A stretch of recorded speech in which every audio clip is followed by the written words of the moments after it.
सभी सामान्य शिक्षक साथियों को नमस्कार। सामान्य साथियों, फरवरी माह के माता उन्मुखीकरण कार्यक्रम का विलेखीकरण अर्थात एजेंडा तथा कार्यव्रत आपके समक्ष है।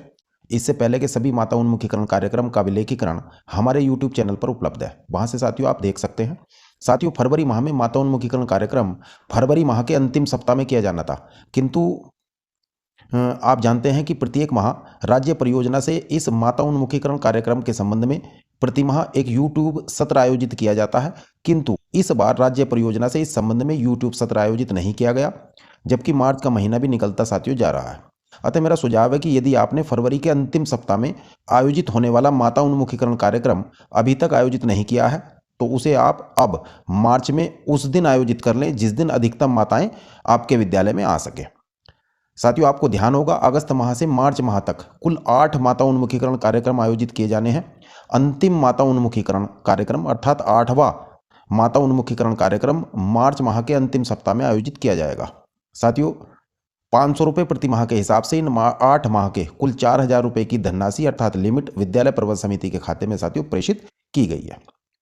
साथियों, माता उन्मुखीकरण कार्यक्रम का मुख्य उद्देश्य यह है कि आंगनवाड़ी केंद्र में जो बच्चे आते हैं उनकी माताओं को प्रति माह परियोजना से दी गई थीम के अनुसार गतिविधियों की जानकारी दी जाए, ताकि बच्चों की माताएं उस मासिक थीम से संबंधित गतिविधियां अपने बच्चों के साथ घर पर करें और बच्चों के सीखने सिखाने की प्रक्रिया में वे सहायक बन सकें, क्योंकि बच्चे अधिकतर समय अपनी माता के साथ ही रहते हैं और बच्चा अपने परिवार समुदाय से बहुत कुछ सीख रहा होता है।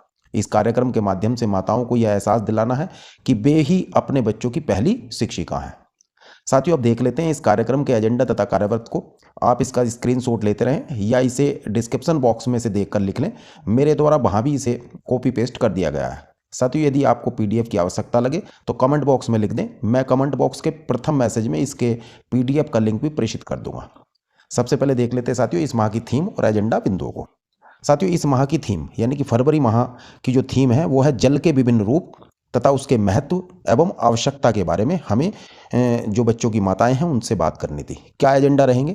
तो पहला एजेंडा वही है कि आमंत्रित माताओं का स्वागत किया जाए और इसके बाद बेसिक शिक्षा विभाग के द्वारा और ICDS विभाग के द्वारा जो पूर्व प्राथमिक शिक्षा हेतु जो भी सामग्री दी गई है, जो भी सुविधाएं दी गई हैं, तो उन पर चर्चा करेंगे, उनके बारे में बताएंगे सभी जो भी माताएं आई हैं। उसके बाद माताओं के साथ फरवरी माह की थीम जल के विभिन्न रूप, उसके महत्व एवं आवश्यकता से संबंधित जो पहल गतिविधि कैलेंडर मिला हुआ है उसके आधार पर चर्चा करेंगे। इसके बाद माताएं वर्तमान माह की थीम पर जो जल है उस पर बच्चों के साथ कैसे कार्य करें इस पर बात करेंगे और जल थीम की सहायता से गणित की अवधारणाएं सीखने की तैयारी, बच्चों को कैसे गणित की अवधारणाएं सिखाई जा सकती हैं इस जल थीम की सहायता से, इस पर बात करेंगे। और उसके पश्चात माताओं से खुली बातचीत होगी, उनके जो प्रश्न आएंगे उनका समाधान करने की कोशिश करेंगे। बच्चों की साफ सफाई पर भी चर्चा करेंगे। कोई अन्य अगर बिंदु ऐसा है तो आप साथियों से ले सकते हैं। आप देखिएगा यहाँ पर जब कार्यव्रत लिखा है तो उस चीज़ को यहाँ पर साथियों अंकन किया गया कि आज दिनांक, ये देखिएगा मार्च में हम आयोजित कर रहे हैं, जो भी आपकी 11 तारीख हो 12 तारीख हो जो भी हो वो यहाँ पर लिख दें।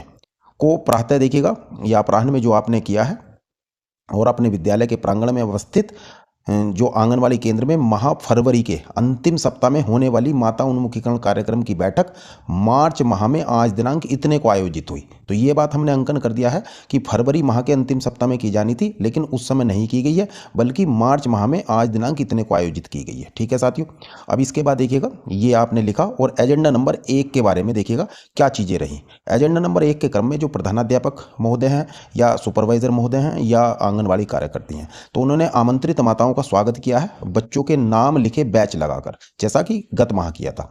इसके पश्चात जो नोडल शिक्षक हैं, जो कक्षा 1 के शिक्षक हैं पढ़ाने वाले, वो नोडल शिक्षक हुए स्कूल रेडीनेस वाले, वही उन्हीं की बात हो रही है। तो नोडल शिक्षक द्वारा बेसिक शिक्षा विभाग तथा ICDS विभाग द्वारा पूर्व प्राथमिक शिक्षा हेतु आंगनवाड़ी केंद्रों में दी जा रही सुविधाओं और सामग्री के बारे में सभी को अवगत कराया गया कि आंगनवाड़ी केंद्रों हेतु बेसिक शिक्षा विभाग के द्वारा 8110 रुपये की धनराशि से बच्चों के लिए 4 लर्निंग कॉर्नर बनाए जाएंगे, जिनमें बच्चों के सीखने के लिए अलग अलग प्रकार की सामग्री होगी। बच्चों के लिए बेसिक शिक्षा विभाग द्वारा परिकलन किताब, चहक की किताब, कलांकुर किताबें, NVT की कार्य पुस्तिका उपलब्ध कराई गई हैं जो बच्चों के लिए है। इसके साथ ही कक्षा 1 में पहले से ही आई हुई बिग बुक का भी सहयोग उन बच्चों के लिए जो आंगनवाड़ी के बच्चे हैं उनके लिए लिया जाए। साथ में प्रिंट रिच सामग्री जो मिली है उसके लिए भी। और बेसिक शिक्षा विभाग द्वारा देखिए स्कूल रेडीनेस मॉड्यूल उपलब्ध कराया गया है, उसका प्रयोग भी आंगनवाड़ी के द्वारा किया जाए। इसके साथ ही आईसीडीएस विभाग के द्वारा बच्चे के लिए देखिए गतिविधि पुस्तिका मिली है 3 से 4 वर्ष वाले बच्चों के लिए, 4 से 5 और 5 से 6 वर्ष वालों के लिए अलग अलग गतिविधि पुस्तिका मिली है बच्चों के कार्य करने के लिए। इसी के द्वारा आईसीडीएस विभाग के द्वारा प्री स्कूल किट आंगनबाड़ी केंद्रों को दी गई है, कहानी की किताबें दी गई हैं, 52 सप्ताह का गतिविधि कैलेंडर मिला हुआ है और पहल पुस्तिका उपलब्ध कराई गई है। तो ये सारी की सारी सामग्री बच्चों के लिए उपलब्ध है। इसके साथ ही कोलोकेटेड आंगनबाड़ी में फर्नीचर और आउटडोर प्ले मटेरियल भी पहुंचवाया गया है, बाला पेंटिंग कराई गई है। साथियों ये सब कार्य पूर्व प्राथमिक शिक्षा को बेहतर बनाने हेतु किए गए हैं, जिससे हमारे बच्चों के सर्वांगीण विकास की आधारशिला खड़ी हो सके। तो देखिए ये सब चीज़ें बताई गई उन जो भी माताएं वहां पर आई थी कि ये सभी चीज़ें आपके बच्चों के लिए उपलब्ध कराई गई हैं। इसके बाद एजेंडा नंबर 2 के क्रम में आंगनबाड़ी कार्यकर्ती द्वारा गतिविधि कैलेंडर में दी गई पानी की थीम पर आधारित जो भी गतिविधियां थी उन गतिविधियों का प्रस्तुतिकरण माताओं के सम्मुख किया गया, ताकि माताएं उन गतिविधियों को घर पर अपने बच्चों के साथ करा पाएं। एजेंडा नंबर 3 के क्रम में आंगनबाड़ी कार्यकर्ती द्वारा माताओं को अवगत कराया गया कि वे वर्तमान माह की थीम पानी के बारे में घर पर बच्चों से क्या चर्चा करें, जैसे पानी कहाँ कहाँ दिखता है, पानी के क्या क्या उपयोग हैं, गंदा एवं साफ पानी, इस पर चर्चा करें। यदि पानी न मिले तो क्या होगा, बच्चों के साथ इस प्रश्न पर चर्चा करें। पानी से बर्फ कैसे बनता है और बर्फ से पानी कैसे बनता है, इस पर बच्चों से चर्चा करें। पानी साफ रखने के लिए क्या क्या करना चाहिए, तालाब पर चर्चा करें, नदी पर चर्चा करें, समुद्र पर चर्चा करें। पानी में क्या डूबता है और क्या तैरता है, इस पर बच्चों के साथ चर्चा करें। पानी में क्या क्या दिखता है, इस पर चर्चा करें। बारिश के पानी से क्या कर सकते हैं, इस पर बात करें। पौधों को पानी क्यों चाहिए, इस पर चर्चा करें। तो साथियों इस प्रकार से पानी से संबंधित ये गतिविधियां माताएं घर पर बच्चों से करें और पानी से संबंधित कहानियां, कविताएं, रचनात्मक कार्यों में बच्चों की भागीदारी को प्रोत्साहन दें। एजेंडा नंबर 4 के क्रम में माताओं को पानी थीम पर आधारित ऐसी गतिविधियां आयोजित करने के बारे में बताया गया जिनके आधार पर वे बच्चों को गणितीय अवधारणाएं आसानी से सिखा पाएं। जैसे पानी में, जैसे एक टोकरी लें और टोकरी में आप देखेंगे पशुओं जो पशु हैं वे उनके मॉडल रखे हुए हैं उसमें, तो छांटने के लिए दें। जैसे पानी में और जमीन पर चलने वाले पशु छांटने को कहें, इससे बच्चे वर्गीकरण को जानेंगे, वर्गीकरण की अवधारणा को जानेंगे। इसी प्रकार से गतिविधि कराएं कि बाल्टी में मग, कटोरी और चम्मच से पानी भरवा सकते हैं, इससे बच्चे कम और ज़्यादा की अवधारणा को सीखेंगे। इसके साथ ही एजेंडा नंबर 5 के क्रम में माताओं से कहा गया कि वे बच्चों को अपनी व्यक्तिगत तथा परिवेश की साफ सफाई के प्रति जागरूक करें, बच्चों के साथ स्वयं गतिविधियों में भाग लें।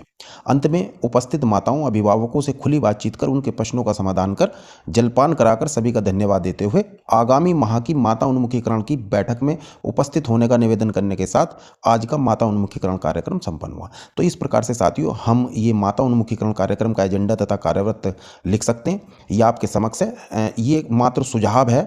आप इसमें और भी कुछ एडिट करके अपने विद्यालय की परिस्थितियों के अनुसार, अपने कोलोकेटेड आंगनबाड़ी केंद्र की परिस्थिति के अनुसार इसमें और भी एडिट करके और भी अच्छा माता उन्मुखीकरण कार्यक्रम आयोजित कर सकते हैं। इन्हीं शब्दों के साथ मैं अपनी बात को समाप्त करता हूं। यदि साथियों प्रयास सार्थक लगा हो तो चैनल को सब्सक्राइब करें, वीडियो को लाइक और शेयर करें। धन्यवाद।